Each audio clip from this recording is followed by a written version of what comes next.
지난달 21일 10대 중국인 고교생 2명은 수원 공군기지 근처에서 카메라와 휴대전화로 이착륙하는 전투기를 무단 촬영하다 이를 수상히 여긴 주민 신고로 경찰에 붙잡혔습니다.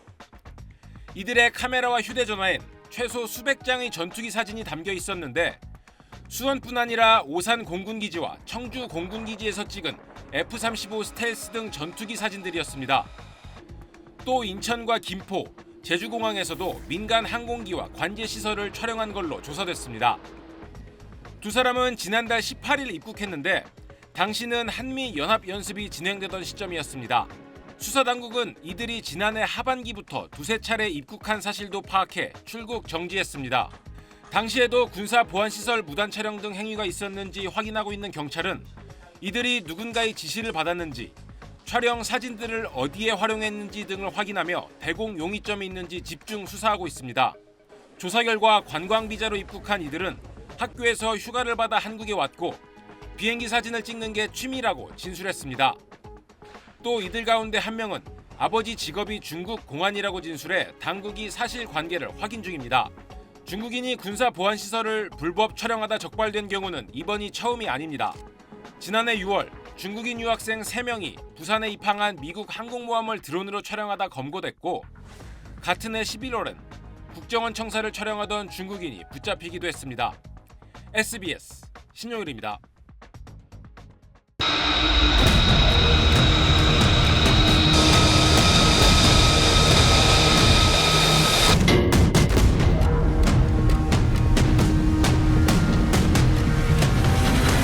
비행장 근처 주민이 남자들이 비행기 사진을 찍고 있으니까 의심스럽게 생각하고 112 신고를 해서 경찰관이 현장에 출동한 거예요.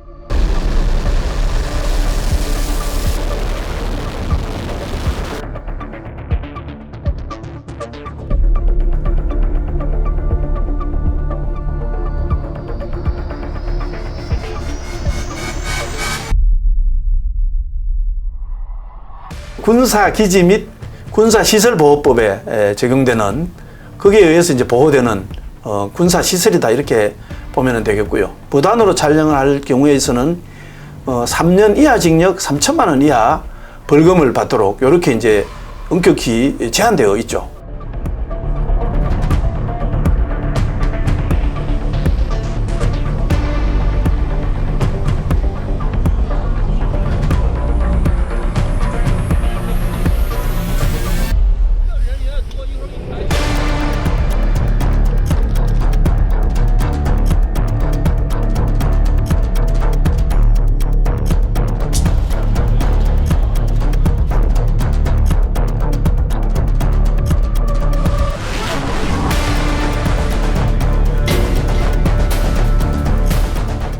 사실 지금 형법에서 규정하고 있는 간첩죄나 국가보안법에서 이야기하고 있는 내용이나 이런 것들을 봤을 때에 적국을 위하여 그리고 반국가 단체 이 개념에 중국이 포섭되진 않습니다. 그러다 보니 이러한 내용으로 처벌할 수는 없을 것으로 보이고요.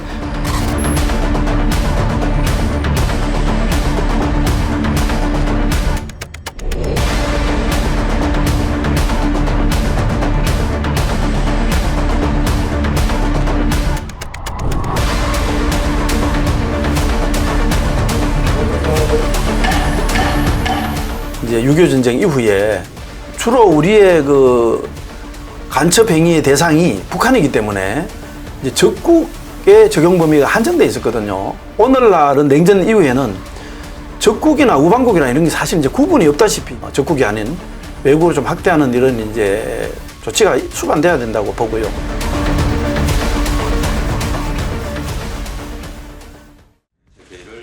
국민의힘은 군사산업 기밀 보호를 위해 간첩죄 적용 범위를 적국에서 외국으로 확대하는 형법 개정을 당론 추진 중입니다. 여야 합의로 법안 소위까지 개정안이 통과됐는데 민주당이 돌연 공청회가 필요하다며 추가 심사를 요구하고 나섰다고 비판했습니다.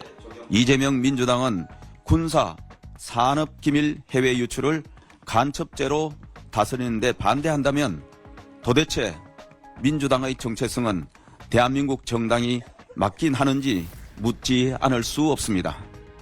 그러면서 민주당이 국민을 약올리고 있다.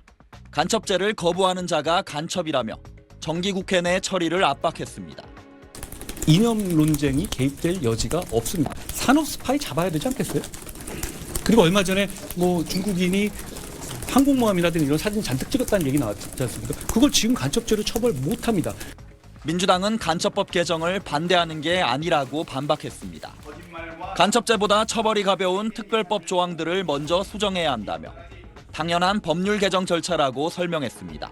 산업기술 유출인 경우에는 산업기술보호법이 적용되기 때문에 형법상 간첩죄를 엄격하게 개정했다 하더라도 적용이 되지 않는 그런 불합리한 점이 있기 때문에 민주당 내부에선 국회의원 외교활동을 간첩죄로 수사하는 등 정권이 악용할 가능성이 있다는 주장도 있습니다. 외국으로 확대하는 것 자체를 반대하는 게 아니라 악용 가능성에 대한 문제 제기가 내부에서 있어서 그걸 검토하고 있는 과정으로 이해하고 있습니다. 거대 야당이 간첩법 관련 특별법들도 일괄 개정하겠다는 입장이라 연내 처리가 어려울 거라는 관측에 무게가 실리고 있습니다. SBS 정반석입니다.